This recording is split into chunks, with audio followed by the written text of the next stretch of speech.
بسم الله الرحمن الرحيم. النهارده ان شاء الله هنحل لاب جديد بعنوان اكتيف ريكونيسانس. طبعا كنا اللاب اللي فات اتكلمنا عن الباسيف ريكونيسانس وعرفنا ايه هي التولز والتكنيكس اللي احنا بنستخدمها واحنا بنعمل عمليه الباسيف ريكونيسانس. النهارده بقى هنعرف ان شاء الله ايه هي التولز والتكنيكس اللي بنستخدمها كبنتريشن تيستر عشان نعمل اكتيف ريكونيسانس. تعالى كده نبص على الميجور توبكس بتاعه اللاب ده. اول حاجه هنا في انتروداكشن زي اللاب اللي فات، برضه هنتعرف على ايه هو الاكتيف ريكونيسانس وايه هي التولز والتكنيكس اللي احنا بنستخدمها. كمان هنتكلم على الويب براوزر وهنتكلم عن الديفلوبر تول، وكمان هنتكلم على البنج، كمان هنتكلم على التريس روت والتلنت والنت كات ان شاء الله. وهنا في زي سمري كده في كل الكومنتس اللي انت ممكن تستخدمها. ودي من ضمن الحاجات المميزه بصراحه في تراي هاك مي، ان هو بيجي بعد كل لاب كده يدي لك زي سمري. السمري دي بتوضح لك الحاجات المهمه. تعالى كده نبتدي كلامنا يعني ايه اصلا اكتيف ريكونيسانس. الاكتيف ريكونيسانس زي ما قلت لك المحاضره اللي فاتت ان احنا عندنا الباسيف. اصلا الباسيف احنا بنعمل انفورميشن جاذرنج عن التارجت بس ما بنعملش معاه اي انتراكشن. يعني انا هنا زي الصوره دي كده انا بعمل مونيتورنج عليه، مفيش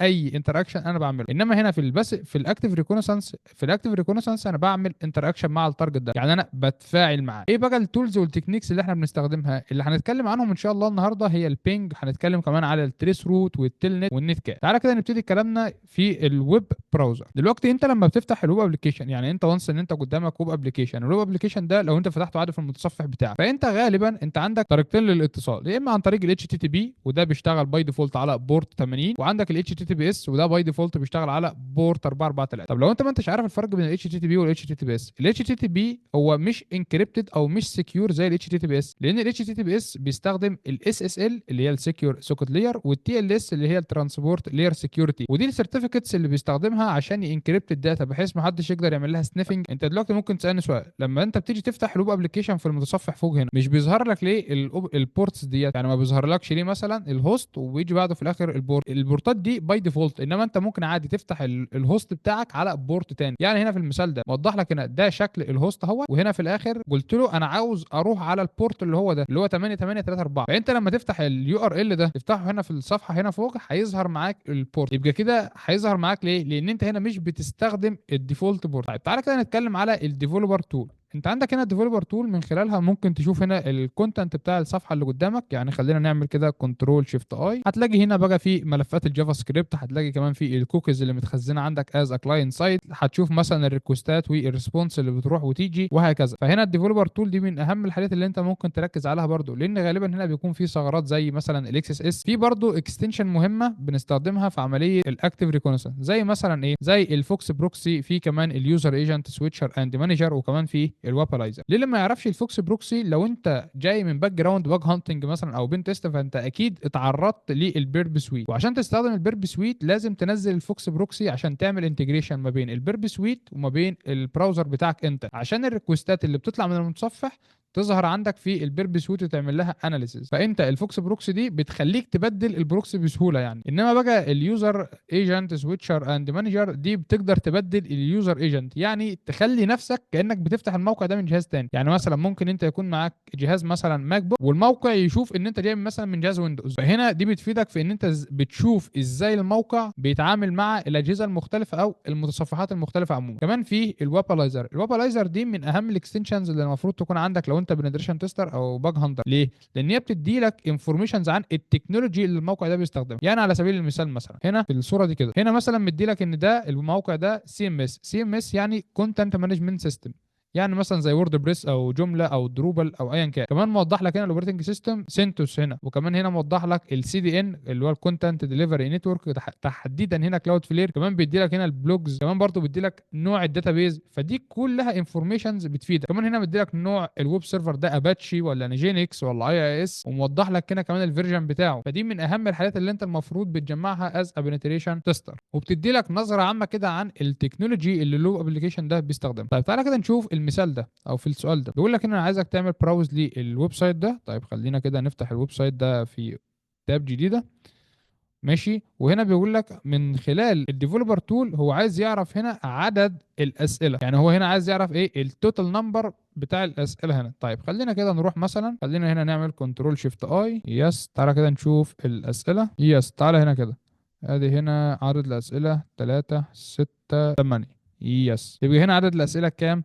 8 اسئله. يبقى انا من خلال الديفلوبر تول عرفت ايه اجابه السؤال اللي هو عاوزه. طيب تعالى كده نتكلم على البنج. البنج دي باختصار دي تول او كوماند كده انت بتستخدمه عشان تشوف الجهاز اللي انت عاوز تعمل عليه البين تيست ده او التارجت بتاعك، تشوفه هل هو ريتشابل ولا ان ريتشابل. يعني خلينا ادي لك هنا مثال. مثلا تعالى هنا كده يس، خليني هنا ايه هكتب هنا بينج، هعمل مثلا بينج على جوجل دوت كوم، بينج جوجل دوت كوم.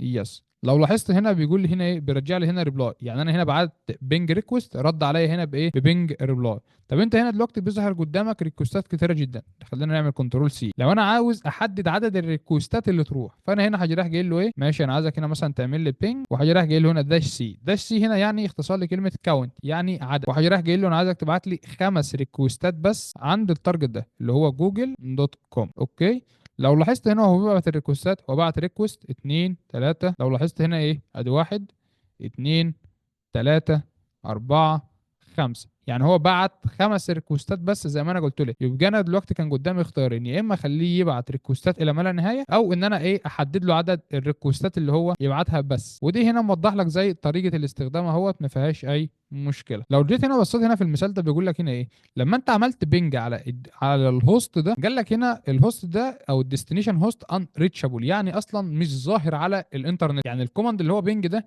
بيبعت حاجه اسمها الاي سي ام بي ايكو ريكوست، يعني الانترنت كونكت مسج بروتوكول ايكو ريكوست، وبيستنى البينج ريبلاي او الايكو ريبلاي. لو انت استلمت رد يبقى الجهاز ده ريتشابل وظاهر على الانترنت فعلا. طب لو ما فيش لو مش ظاهر على الانترنت هيقول لك هنا ايه، الهوست ده ان ريتشابل، الجهاز مطفي، جهاز مفصول عن الشبكه، في فاير وول. وكمان انت عندك هنا في نظام ويندوز، تحديدا في نظام ويندوز بيكون في الفاير وول بيمنع الاي سي ام بي ريكوست، يعني على طول بيرجع لك ايه ان ريتشابل. فدي هنا برضو بتكون مشكله. يبقى احنا هنا عندك هنا الديفلوبر تول او المتصفح عموما بيكشف لك التكنولوجي اللي الموقع بيستخدمها، انما البنج دي تول سريعه كده عشان تعرف اذا كان السيرفر ده ريتشابل ولا ان ريتشابل. تعالى كده نحل الاسئله دي. بقول لك هنا ايه هو الاوبشن اللي انت ممكن تستخدمه لو انت عاوز تحدد السايز اوف داتا كاريد باي ذا اي سي ام بي ايكو ريكوست. الاوبشن هنا اللي هو داش اس. طيب بيقول لي هنا وات از ذا سايز اوف ذا اي سي ام بي هيدر امباير، دي بتكون 8 باي. في الاوبريتنج سيستم اللي هو ويندوز الفاير وول بيمنع البينج ريكوست باي ديفولت. لو بصيت هنا بيقول لك هنا ايه، المايكروسوفت ويندوز فاير وول بيعمل بلوك للبينج ريكوست باي ديفولت. فهنا هقول له طيب هو هنا بيبقى عايز نعمل ديبلوي للماشين، عملت الديبلوي، عايز نعمل بينج على الهوست ده. طيب خليني كده اخد الهوست ده كوبي، واجي راح جاي له هنا ايه بس. طيب هو هناخد الاي بي هنا اللي هو 10 10 10 77 205. يس، خليني هنا كده ايه بنج 10 10 10 كام 77 205 77 205. خلينا هنا اديله الاوبشن ده سي كاونت. اوكي، هو هنا عاوزني ايه بقى، بيقول لي هنا عدد البنج ريبلاي اللي جات لي. طيب ما هو طبيعي هيكون 10. يبقى احنا كده عرفنا اهميه استخدامك للبنج. يعني البنج باختصار كده انت من خلالها بتعمل تيست تشوف الديستنيشن بتاعك ده ريتشابل ولا ان ريتشابل. تعالى كده بقى نتعرف على التريس روت. عندنا التريس روت ده كوماند احنا بنستخدمه عشان نشوف الباكيتس بتاعتنا طلعت من الجهاز بتاعنا وصلت لحد فين. يعني الهدف منه ان انا بس عايز اعرف عدد الهوبز هنا المقصود بيها الراوترات. يعني الداتا بتاعتك ديت لما بتيجي تمشي تطلع من عندك انت، من عندك كسورس لحد ما توصل للديستنيشن بتعدي على كذا هوبس او كذا راوتر. فانت عايز تعرف هي طلعت منين ووصلت فين ووصلت لحد فين، وكمان تعرف كل اي بي راوتر في الطريق. تعالى كده اوضح لك الصوره دي. يعني انت عندك هنا مثلا البيانات طلعت من عندك انت هنا كسورس، فضلت تمشي هنا ده هوبس وده هوبس وده هوبس وده هوبس لحد ما وصلت لحد الديستنيشن. طب انت دلوقتي ممكن تسالني سؤال، هو ازاي اصلا بيشتغل التريس روت ده؟ بص، هو بيعتمد على بروتوكول اي سي ام بي اللي هو